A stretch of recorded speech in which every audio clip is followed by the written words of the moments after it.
In the last episode of the Splatoon 1 meta history, I covered the absolutely chaotic Stone Age when no one knew what they were doing. But after that era, two distinct metas would rise. The first would be a damage defense meta, one mostly happening in the western scene, and the last one would be the infamous quick respawn Invincibilities meta. Why were these popular, what comps were ran with them, and what changes led to this game being what we know it as today? I'm going to be covering all of that in this video, so if you enjoy, please consider subscribing. Without any further delay, let's get right into the video. So after version 2.2 dropped on October 20th, 2015, the damage and defense meta would slowly start to creep into the western scene and a little bit in Japan, though it took a lot of time to develop, as again, game's still very new at the time. The meta would last until around October-ish 2016, but it's a bit hard to say because in Japan they transitioned to quick respawn stealth jump much sooner, closer to around the release date of 2.7.0, which launched on April 12, 2016, and what triggered the transition from damage defense to quick respawn in the western scene was actually the top western team, Chimera, losing to a top JP team running 2 Zinc minis and a lot of quick respawn. So yeah, a very weird and long era where development in the western scene was kinda hard. A lot of the mentality at the time was very anti-meta, and there was way more whining about it than there was today, and this would only continue into the quick respawn meta. It's worth noting about that weird cultural difference. There were genuine debates on if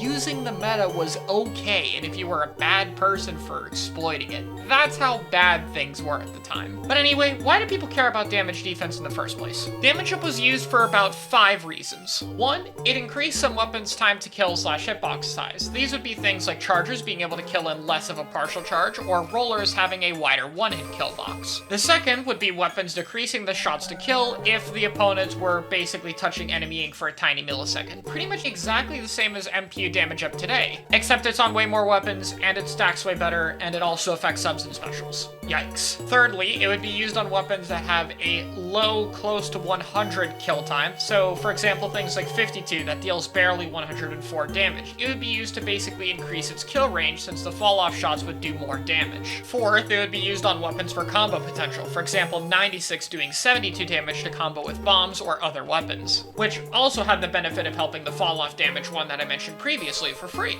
And the final major reason it was used was to counter defense up. And oh boy, now we can talk about why I hate this meta. The only hard counter to damage up was defense up, and the only hard counter to defense up was damage up. Sure, some weapons would run it to do certain damage thresholds like I've mentioned before, but defense up could always counter it, so you might need a little bit more depending on who you're facing. So how do you adjust that? Well, you would have to change your gear and have a lot of sets. In a game with an even worse and more randomized gear system than Splatoon 2. In a game where the main abilities can't even be changed and there's a lot less gear. So in other words, you would have to really grind for optimal gear, really specific quantities, and you would want a ton of them to adjust for the amount of defense and damage your opponents would run in a game where it was literally just a slot machine to get that. Not only was getting gear like this incredibly unreliable, but damage and defense was just not fun. It made consistent kill times kind of go out the window. You would need 75% of a charge to kill this guy, but 80% to kill that one, or you would need 4 shots to kill this T-Tech. It was just a pain to keep track of, especially in a game where you can't see your opponent's abilities on the minimap at all times like you can in Splatoon 2. So yeah, this meta had a multitude of problems, and it was basically a pain. But let's real quick go over the comps that were ran before everything changed to the quick respawn meta we know today. Well, weapons like the 10 attack Splattershot, 52, and 96 would fall off a bit, since defense up was very strong against those weapons. Mainly teams would be built around weapons like the E-Liter, Dynamo, or Luna Blaster, depending on the map. There were some interesting builds, probably the most notable being a full defensive 10 attack from Tim in order to win 1v1s. There would also still be some niche uses, one notable one I can remember being a lot of charge up on Splash. Ultimately, there weren't that many weapons to shift between compared to something in Splatoon 2, and a lot of people ended up sticking with their comfort picks at this time. Now, before we jump into the quick respawn meta, I want to real quick go over the best update Splatoon 1 ever had, and the other 2 balance patch updates. Yep, there were only 3 left after 2.2.0, 2.7, 8, and 9, as everything else didn't adjust balance changes, and was mostly just for bug fixes or stage adjustments. First of all, this patch added special depletion, where every weapon would either have 75%, 60%, or 40% lost upon death. This would basically evolve into points for special on weapons instead of specials in Splatoon 2. They also added weight classes in this, with the heavy weapons of Dynamo, E-Liter, and Hydra. In Splatoon 2, this would involve to include more weapons and also include the light class. So yeah, 2 staple features in Splatoon 2 got their start here in a balance change. There's not much to say for the main weapons, pretty much all of of these changes were good. The most notable one would be that chargers got a nice adjustment where basically if you don't have a full charge, you'd have 20% less range, making damage up much less oppressive. And they even compensated by giving small buffs to Splatterscope and E-Liter, making them a bit more similar to each other. Additionally, this patch also fixed Burst Bomb, making it the 2 burst you know today instead of 4, and being much better balanced. And finally, the only other patch note worth going over is they basically nerfed location stuff like Echo, but they also nerfed how good Cold-Blooded was against it, basically making location stuff slightly worse, but Cold-Blooded also slightly worse. It was weird. After that, 2.8.0 would come out, which would do some small adjustments, mainly Zimmy going from 60 to 75% with how popular it was,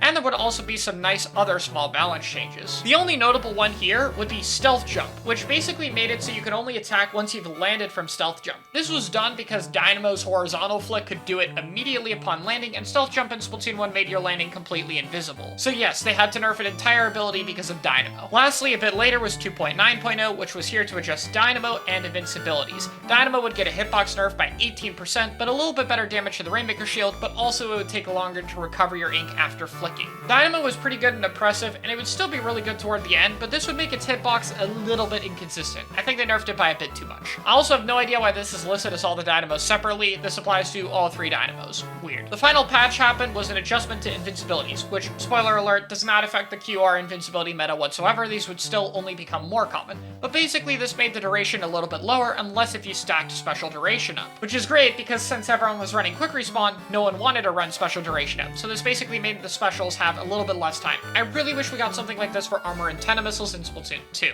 Anyway, the quick respawn meta is fairly self-explanatory. Being able to consistently lower your respawn time is just inherently such a broken ability, even compared to anything else in Splatoon 1. With invincibility specials rising as the ability to keep yourself alive becomes more and more valuable, the idea to be able to come back really fast right after dying to them is also really valuable. And with Stealth Jump, having just a single teammate to jump to can lead to your entire team coming back in. Winning just one fight or getting a few picks isn't good enough in this meta. You would have to get a ton in order to make something happen, because the respawn times and jumping back in would just be so fast, and it led to a very unique style of Splatoon that we don't really have today. As for comps being ran, we saw a lot of Wasabi Splattershot, Cherry H3, Custom Range Blaster, Slosher, Bento Charger, a little bit of E-Liter, and a little bit of Dynamo. There were some other niche weapons, such as Octobrush's ability to crack it into locations and set up beacons on something like Moray, but for the most part, the meta was really strict here. Back in late 2017, this was a rather hated and divisive meta, but it seems nowadays people look back on it pretty fondly. Maybe it's just the extreme nature of Splatoon 1 aging really well compared to a more tame version that we have in Splatoon 2, but it's hard to say. Regardless, with the nostalgia glasses off, I think it's important to say that this meta wasn't exactly perfect, and while it was really fun for aggressive weapons and a lot of the meta weapons were very skill-based, it did still have consequences that weren't exactly great. The meta wasn't super diverse, individual skill is a bit too strong compared to team play, and overall it was just kinda harsh. What I will say about it is that quick respawn was a necessary evil. While extreme in itself, it mitigated pretty much every other extreme aspect in Splatoon 1 and made it slightly more tolerable. Imagine dealing with a Kraken with a 10-second respawn time. It just wouldn't really be fun. While Splatoon 1 may be looked back more fondly these days, both Splatoon 1 and 2's metas ended in a sub-optimal spot, but neither one could really be fixed without moving on to the next game. That's part of what makes them so interesting to me. Both of these metas have their strengths and weaknesses, and I think both will be looked back on fondly for one reason or another, but the third game is a chance to correct those problems and have a game that's better designed at its core. But you know what? No game is gonna have a perfect meta, and I think despite its flaws, Splatoon 1 did a pretty good job of ending things in a pretty nice spot, and it shows with how fondly people like to revisit the game nowadays. With that all being said though, we now have a completed meta timeline for all of Splatoon 1 and 2. Thank you guys so much for tuning into this series, and I look forward to bringing you guys it once again once we have more developments in Splatoon 3 and can tell the story of that game. So once again, thank you guys so much for watching, and I will see you all in Splatoon 3.